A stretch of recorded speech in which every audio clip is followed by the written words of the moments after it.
Hello again and welcome to another exciting unboxing video. This time we have a rather large box which has just come in via UPS, and I'm going to use our trusty screwdriver to get in through the sellotape and see what's inside. A lot of brown paper and a very heavy box. Nothing else in there. And what we have, if I turn it around to show you, is a new switch. This is something I've decided to treat myself to. I've got a number of other devices by Ubiquiti, and this is their Unifi range. And what I'm currently using is the Tough Switch 8 port one. But I've decided that I want to integrate this into the controller software, so I've went to buy this new beast. So it's a 16 port full PoE. Technical information is all on the back. I'm not going to sit and rab on about it all. I'll put information below and you can check the manufacturer's website. But basically what we should have inside here is a switch, some brackets, some screws, and that'll be pretty much it. So let's get the box opens, assuming of course we can get into it.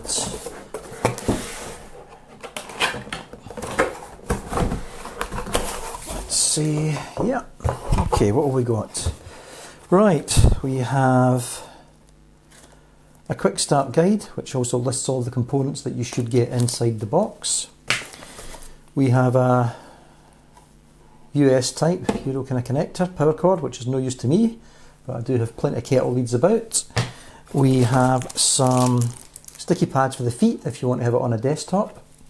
This is fully rack mountable, of course, which it comes with the nuts and bolts to put it into your cabinet. That's the little screws for these items, which are your brackets. When you're going to put them onto your cabinet, onto the patch panel kind of sections, or if you're going to mount it, you could basically mount it on a wall as well. Two of them. And what else have we got? Nothing else. Just throw the box out the road. And there we go. So it's quite a heavy beast. We have got console port at the back, two fans, which straight away are always a bit worrying because those fans through time usually get quite noisy. So I'm hoping this isn't going to be very, very noisy, even though it will be way out of the room, so I'm not bothered, but still, if I ever decide to use it sort of closer to the gear that I'm using, it would be nice to have it nice and quiet. We've got the power sockets. Really not much else. We've got a Unifi logo there. That will light up to indicate power and when it's actually doing various other things. SP1, SFP1 and SFP2. So if I ever want to put some fibre and stuff in place, I can link all of that stuff up. And there we go, we get the full 16 ports, which are full PoE. Plug devices in, they'll automatically power up. With some of the other devices that I've got, it's a 24 volt if I remember right.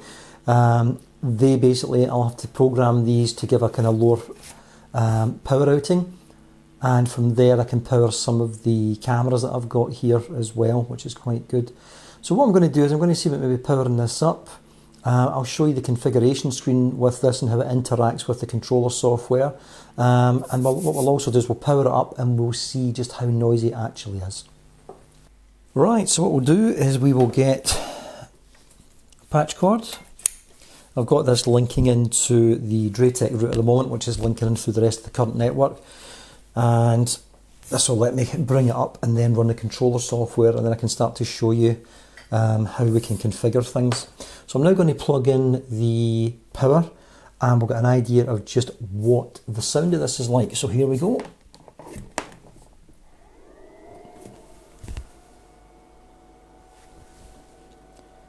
I can hear the fans whirring.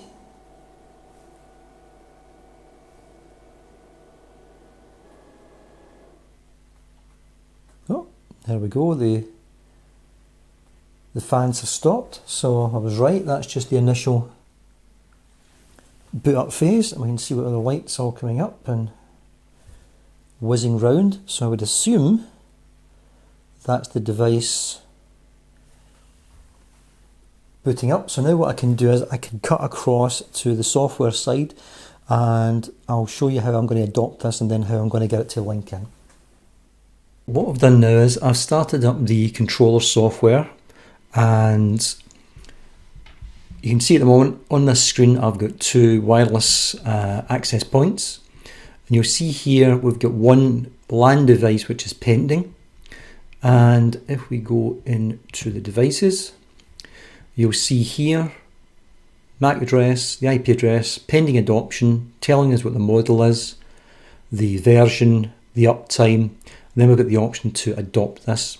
So if I click the adopt button,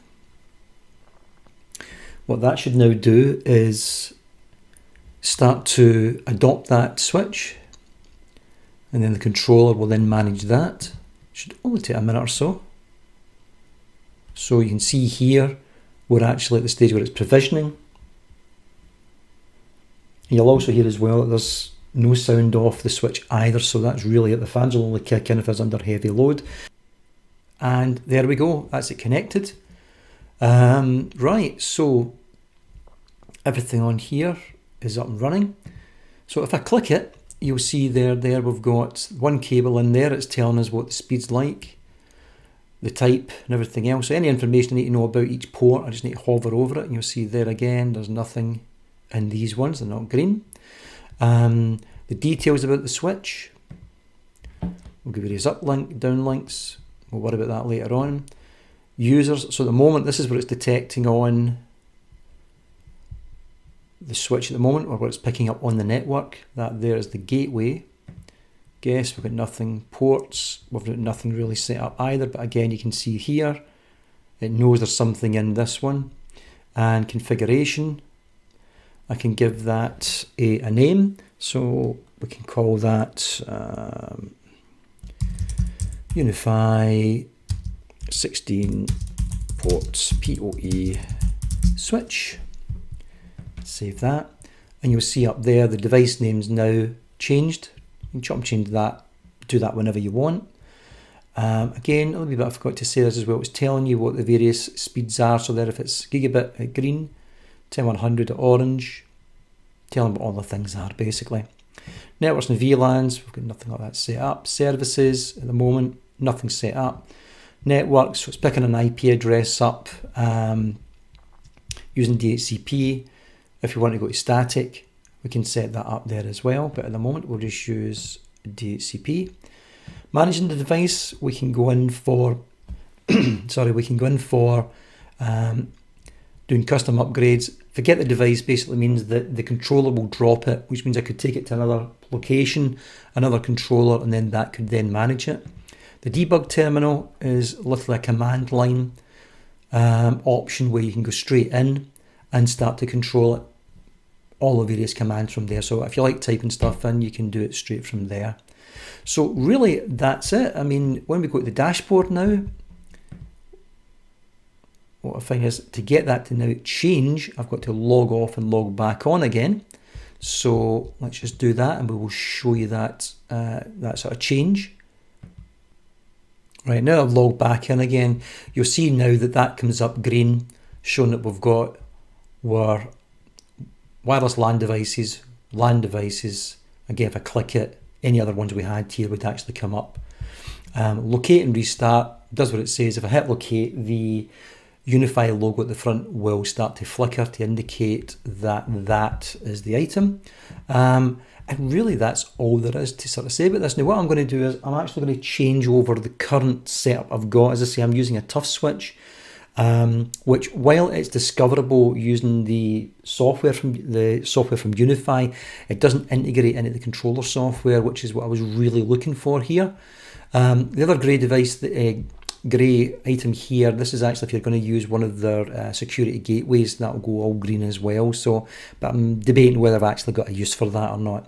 So right now what we've got on here is the two access points, that I've got currently connected, and I've got the 16 port switch. So I'll see about configuring this. I'll add all the other devices that I've got to it, and once they're all plugged in, I'll just show you how it actually looks on screen, and we'll see how it all goes. Okay, that's the switch now in place. I've had it running for a wee while now, just to see how things would go on it. I chopped and changed quite a few things, etc. But if you look over here at the right hand side, you'll see the number of items that I've got in here, how they're attached on, what they're drawing, the power, etc. That's one of the cameras, which is not the full. That's the 24 volt passive one that I was on about earlier on. I've got to drop the voltage down. Everything else here just plugs in and goes with full power, gigabit speeds, etc.